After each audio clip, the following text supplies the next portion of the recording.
নমস্কার সবাইকে। সবাই কেমন আছেন?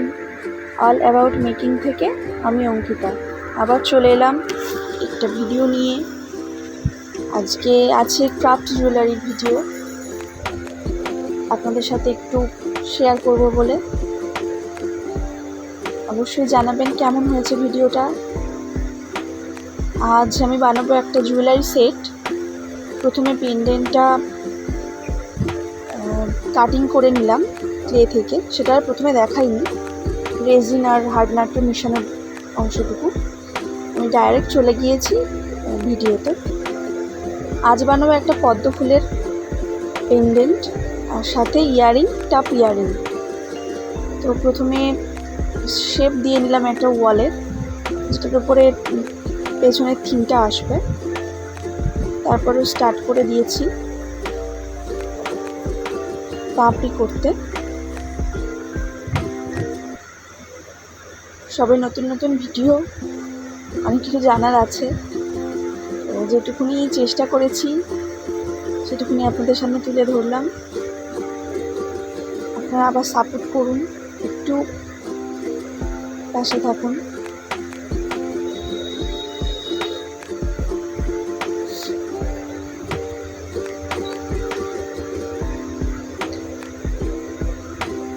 পাপড়িগুলো তৈরি হচ্ছে।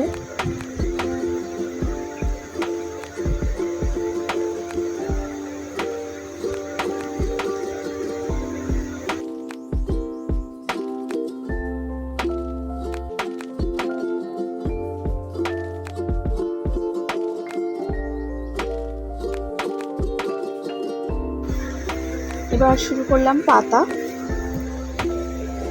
পাতাটা একটু অন্য স্টাইলের।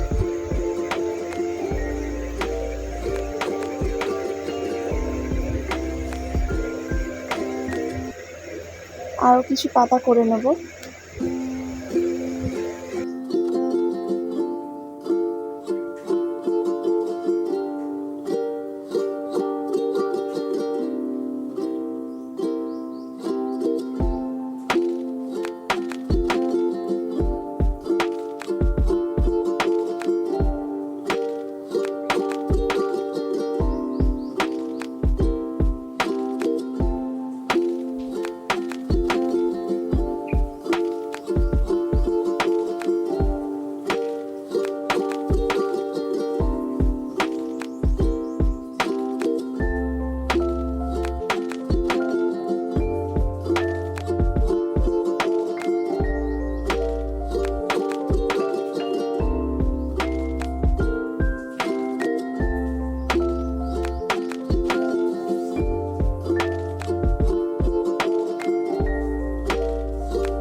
একটু বেসটাকে রেডি হতে দেব।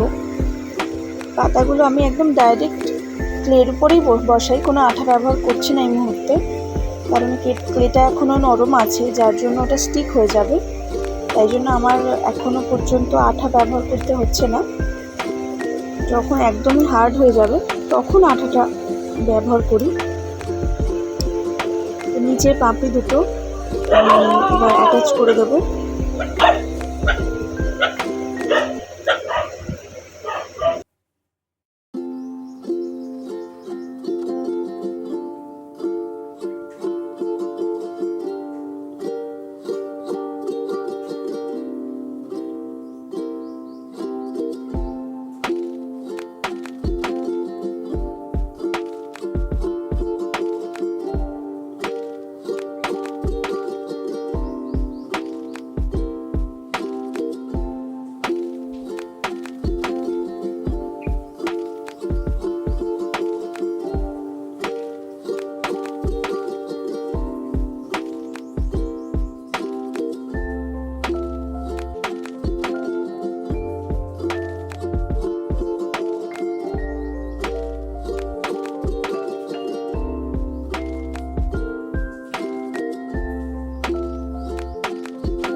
জলের উপরে যে পাতাটা ভেসে থাকে তার একটা ছোট্ট কাটিং করে নিলাম।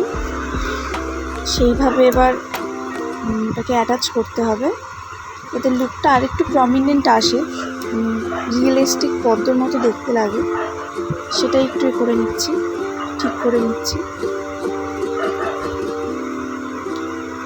আরও কিছু ডিটেলিং অ্যাড করতে হবে।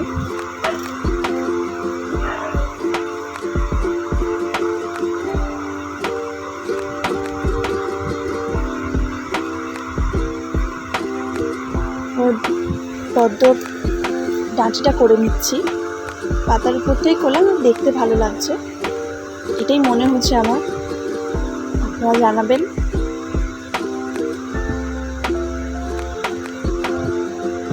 তো পাতাগুলো একটু ডিটেলিং করে নিচ্ছি, উপশিরাগুলো একটু বোঝার জন্য। যেহেতু একটু নরম আছে, এটা একটু সামান্য ঠিক করে দাগটা আর কি পড়ছে না।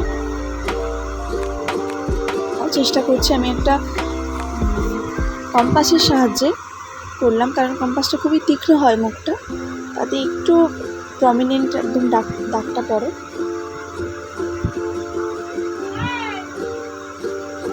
একটু দাগ দিয়ে দিলে সুন্দর লাগে জিনিসটা দেখতে, একদম রিয়েলিস্টিক লুক আসে। এটাই আমি চেষ্টা করেছি। এবার পাতার উপরে যে শিরা উপশিরাগুলো থাকে সেইগুলোই করেছি।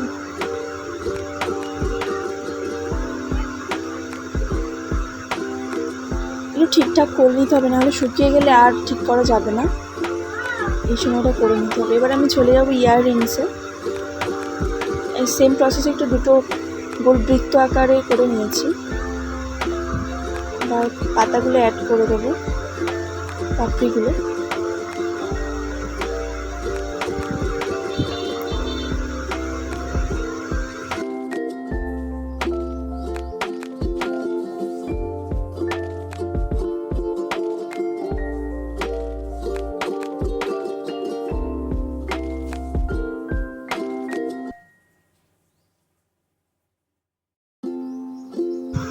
পাপড়িগুলো সেট করে নিয়ে এবার ইয়াররিংসের টাপটার মধ্যে বসিয়ে দেবো।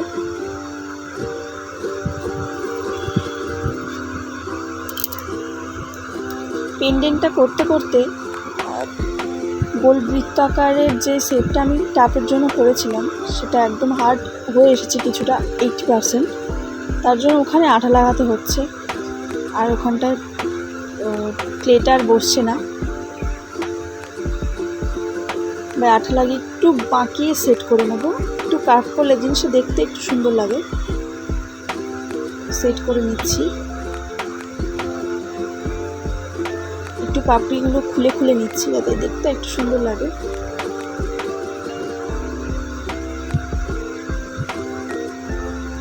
একটু শক্ত হয়ে গিয়েছে দেখতে পাচ্ছেন, যার জন্য ওটা অনায়াসে হাতে উঠে আসছে। একটু পাউডার ছড়িয়ে নিলে এমনিতে উঠে আসে, পাউডার দিয়ে ভালোই হয়।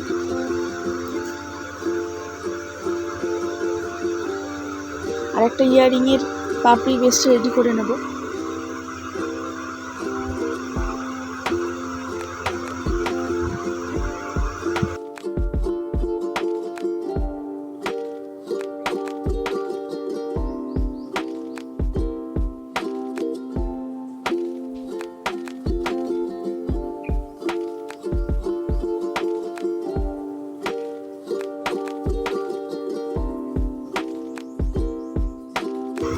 এটাও সেম প্রসেসে বসিয়ে নিলাম। পাপড়িটা একটু হয়ে গিয়েছিল, সরি আমার করতে করতে একটু ঝুঁকে গিয়েছিলাম। এটাতেও আঠা স্টিক করতে হবে, যেহেতু ওটা শুকিয়ে এসছে। স্টিক করে একটু বসিয়ে নেব।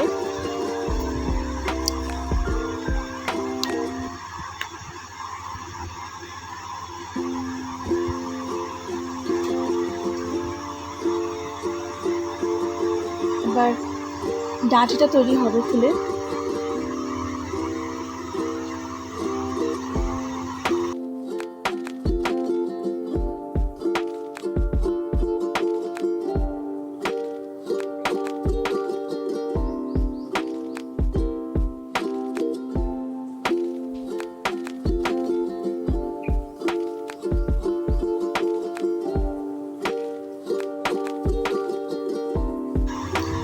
দিয়ে বসিয়ে নিচ্ছি একইভাবে ঢাটিটা।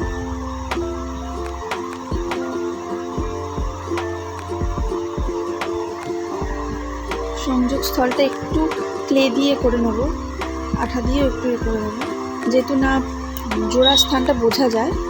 ছোট্ট একটা ক্লের অংশ দিয়ে এটাকে একটু বন্ধ করে দেবো। অন্যটাও একইভাবে করে নিয়েছি।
এবার একটু ডান্ডিগুলোকে প্রমিনেন্ট করে নেব, একটু শেপ দিয়ে নেব, দেখতে সুন্দর লাগবে।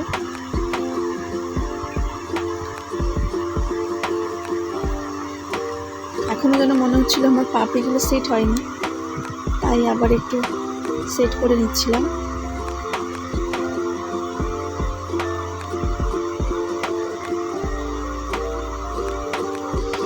জুয়েলারি মেকিংয়ের ক্ষেত্রে ছোট ছোট জিনিসগুলো খুব ইম্পর্টেন্ট, নাহলে প্রমিনেন্ট দেখতে না হলে জিনিসটা ভালো লাগে না। দেখুন পেন্ডেন্ট অ্যান্ড ইয়াররিংটা রেডি হয়ে গেছে। এবার কালারিংয়ের ভিডিওটা আমি কিছুদিন পরে দেবো, কারণ একটা ভিডিওতে সব দেওয়া যায় না, অনেকটা বড় হয়ে যায়, তাই জন্য এটাই।